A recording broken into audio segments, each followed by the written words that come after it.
Right, and welcome back to the Content Show. And today I'm speaking with Geoff Spencer, who edits the Asia News Centre at Microsoft. Geoff's been a long-time journalist, an Indonesia correspondent for some time, also the Fiji correspondent for Associated Press, was it? Another organisation, but yes, I've been around. So what I wanted to talk to you, Geoff, and we work together at Microsoft as a client of Click to Views. How's the transition been from being a news journalist to now essentially writing news for a corporate entity, for a brand? And what's the transition been like for you? And where do you see this type of content going? That's a good question, Simon. Basically, it's like the T-shirt you buy in Sukhumvit in Bangkok that says same but different. So it's you take with you some of the skills that you use in news production and news reporting, and you lay off some of the other skills. So we're writing content that that we want to inform people about. We want to tell people about what we're doing and what our clients are doing, what our customers are doing primarily with our technology. So there's a lot of good things happening. I mean, Microsoft is a very big organization doing a lot of stuff around the world and touches people's lives basically every day in every country. So there's a huge scope there, and it is in recent years been very much at the forefront of innovation. So there's a lot of new stuff there. So it's a natural news environment in that regard. But it's not, we're not pretending that this is, we're not the New York Times or anything like that. We're telling Microsoft stories. That's basically what I am. I'm a storyteller for Microsoft, and that's how we go. But we do stress some of the things that you have in journalism, which is accuracy, which is authenticity, which is clarity, and just all the other sort of presentation tips and tricks that you use, that you would use in a normal conventional newsroom. The idea of doing content for a brand and becoming your own media brand is kind of the holy grail. Do you think that Microsoft has achieved that? I think it's always a work in progress. Certainly, there's been a lot of investment in that regard, and I think that will continue. The fact is that we, as a company, as a brand, still want to have outreach to the world, to potential customers and customers that we have, and other stakeholders. And it's very important that we have a situation where we can get our messages across. Now, if the traditional media is straining and dying, or whatever you want to put it, but it's certainly reducing, it's shrinking, we have to sort of pick up the slack ourselves and do some work. Now, I think that's happening on a bigger and bigger scale as we move ahead. That's what I'm really interested in, because I sort of coming at this, looking at, say, the deal that Joe Rogan just did with Spotify. And there's a guy who's, he's got more subscribers than many mainstream media outlets. He's only got one employee, a bloke called Jamie, and he's just done $100 million deal. The media is sort of fragmenting. You see, journalists are making a living writing newsletters and getting people to buy subscriptions to a newsletter on a niche topic. And I guess that the corporate entities, there's a role for them in this new fragmented world. Oh, definitely. And I mean, particularly if you've got, it depends on the company you are. If you do a lot of diverse, interesting, big things like Microsoft does, it's a natural thing to go for, to try and hit that button. Perhaps for smaller companies, it's more difficult. But then again, you might be making handbags, bespoke handbags, and still you'd have a very, if you're hitting the right audience, doesn't matter how big it is. But if it's the right one that helps your business, then that makes all the difference. And Absolutely. People want to know about the products, they want to know about the services. They're more interested, I think, than ever before about the ethics behind what you're doing, values you have, and they're tending not to turn a blind eye as much as they used to. Still a long way to go, but it's starting up that way. And also people are self-identifying with brands. That's the thing. Absolutely. And as you say, a brand like Microsoft has so many touch points in almost everyone's lives on a day-to-day basis. And I mean, it's a story in itself. It would be covered by say technology publications regardless. Oh yes, absolutely. And that's still part of a very big part of what we do.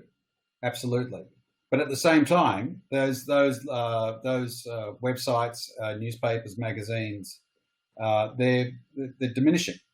So they're under strain as well. But if you say, for instance, in America, they have dedicated reporters that just cover Microsoft. It's the biggest. It's by capitalization, it's the biggest corporation in the world. Yeah.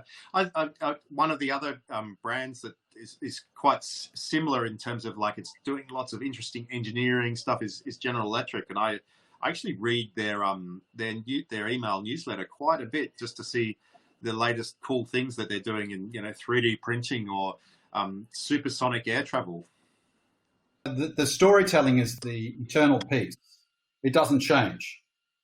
And I often get asked about how do you by people who don't come from a media background, who come from perhaps a managerial background or a sales background or a marketing background, and they say, how do you write stories, or how do you tell stories? And it's something that people have been doing ever since they had campfires, basically. So that's always, people are always interested in a story. They're interested in a narrative to explain what they don't understand, what they want to know more about, what makes them feel comfortable, what makes them feel uncomfortable. But it hits all those human responses. So that hasn't changed.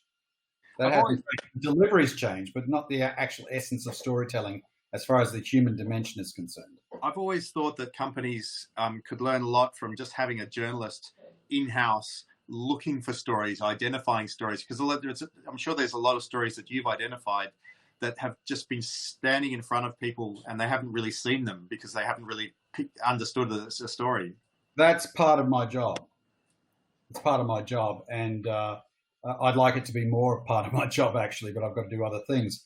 But that you're absolutely correct. I mean, look, as a journalist, and I know probably every reporter's ever that has said this, they have done the same thing.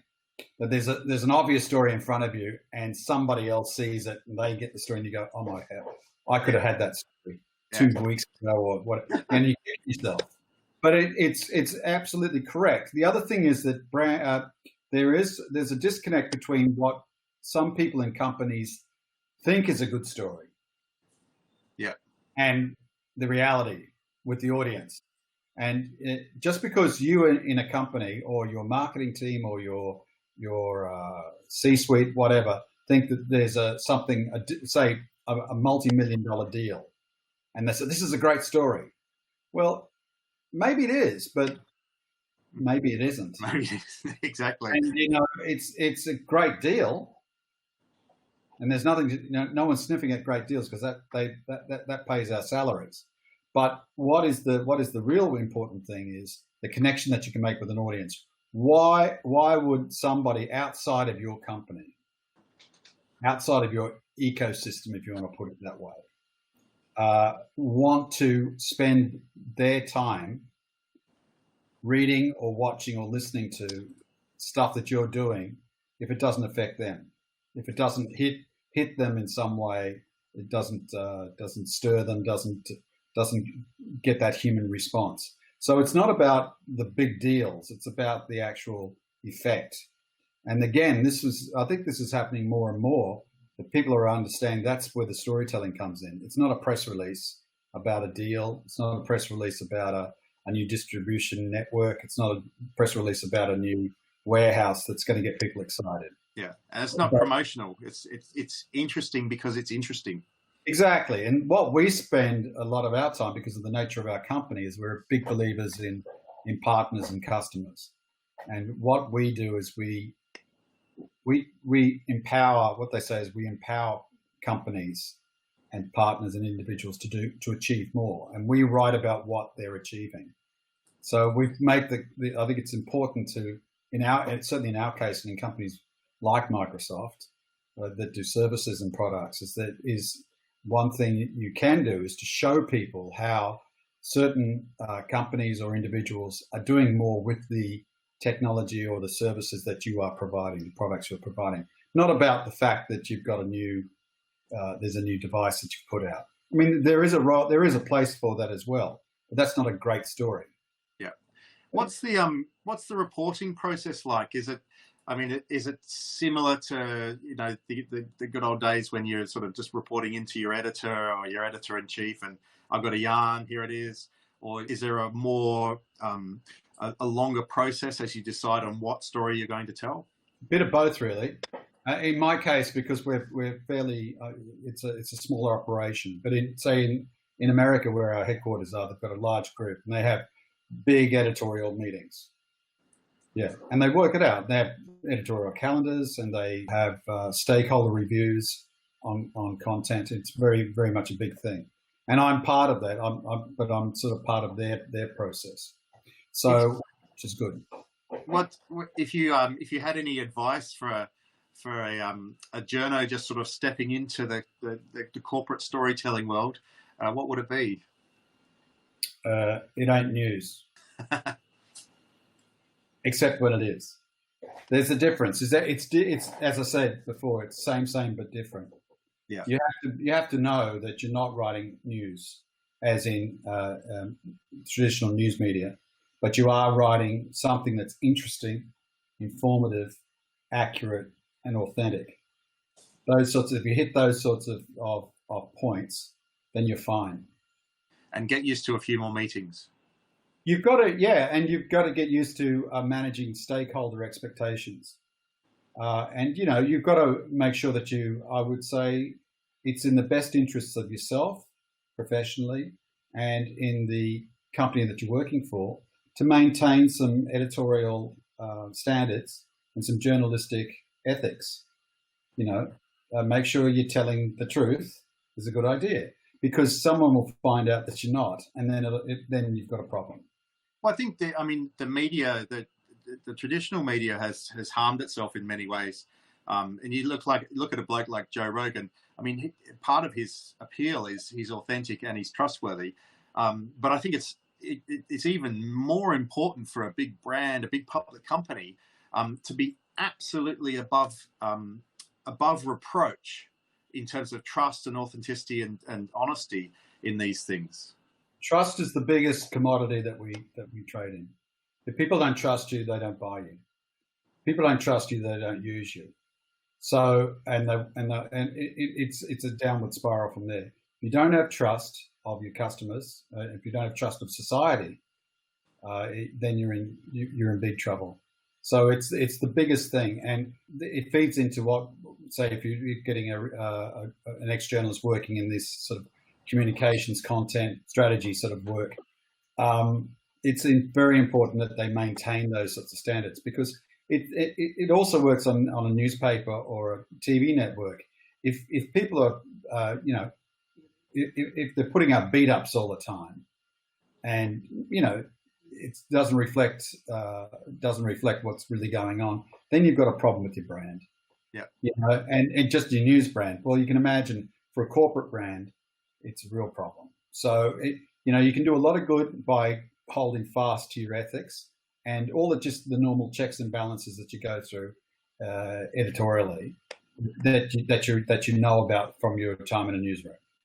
For those viewers who are not familiar with the term beat up, it's a story that you could say has been over-egged or might have less truth in it than it needs to. It's economical with the truth, and it exaggerates. And this is why you get this backlash that we're having now with fake news. Because there is fake news out there. There's no doubt about that. And then so people can latch onto that and use that for their own agendas. The digital channels and the two-way conversation, in some ways, has brought a lot more accountability for what you write and what. Oh, absolutely, yeah. That is a big part of it. Is that people now are watching and they're reacting.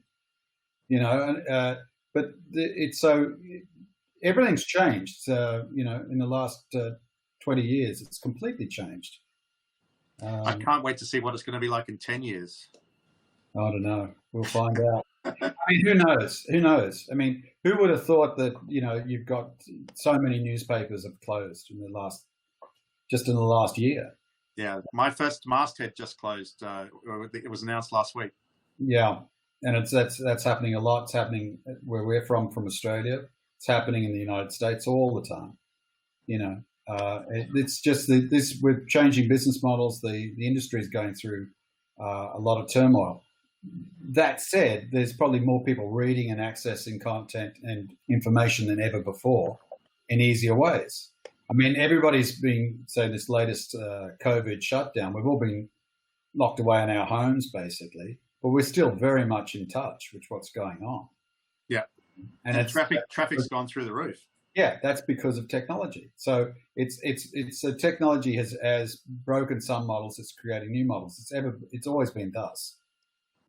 But as I say, I think the one thing that you hold close to you in when you progress into, say, going into content as opposed to just corporate content rather than journalistic content, is that you hold fast to those ethics, those principles that you've always had, because they'll apply. It's about trust. It's about authenticity. It's about entertaining an audience. It's about informing an audience. It's doing all the things that your old editor would have wanted you to do. It's not like it's going away, but you are working for different audiences. You've got different stakeholders, and you're working in a more corporate environment as opposed to a newsroom. So you got to get used to that. Yeah.